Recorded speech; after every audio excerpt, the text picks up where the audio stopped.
2025 সালের মার্চ মাসের শেষ সপ্তাহে ইডেন গার্ডেন্সে অনুষ্ঠিত আইপিএলের প্রথম ম্যাচে একটি অপ্রত্যাশিত ঘটনা ঘটে। ম্যাচ চলাকালীন পূর্ব বর্ধমান জামালপুরের বাসিন্দা 18 বছরের তরুণ ঋতুপর্ণ পাখিরা নিরাপত্তা বেষ্টনী ভেদ করে মাঠে ঢুকে পড়েন। সরাসরি চলে যান বিরাট কোহলির কাছে এবং তার পা ধরে সাষ্টাঙ্গে প্রণাম করেন। তবে নিরাপত্তা কর্মীদের তৎপরতায় তাকে দ্রুত আটক করা হয়। পুলিশের হেফাজতে নেওয়ার পর ঋতুপর্ণের বিরুদ্ধে খেলা চলাকালীন অনুপ্রবেশ সহ একাধিক অভিযোগের মামলা দায়ের করা হয়।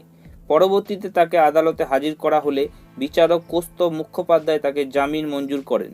তবে শর্তস্বরূপ চলতি আইপিএল সিজনে ইডেন গার্ডেন বা তার আশেপাশে যেতে পারবেন না তিনি।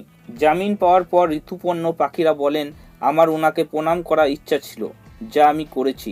তবে হ্যাঁ, খারাপ লাগছে, এবছর আর আমি খেলা দেখতে যেতে পারবো না, তবে সামনে বছর যাব। সঙ্গে এটাও বলেন, আমি মাঠে বিরাট কোহলির কাছে পৌঁছাবার পর বিরাট স্যার আমাকে জড়িয়ে ধরে এবং তারপর বলেন, ভাই ভাগ আসে, ও নিরাপত্তার কর্মীদের বলেন আমাকে যেন কিছু না করে ছেড়ে দেয়। জামিন পাওয়ার পর ঋতুপর্ণের মা জানান, তার ছেলে সব সময়ের জন্য বিরাট কোহলির ভক্ত ছিলেন এবং একবার তার সাথে দেখা করতে চেয়েছিলেন।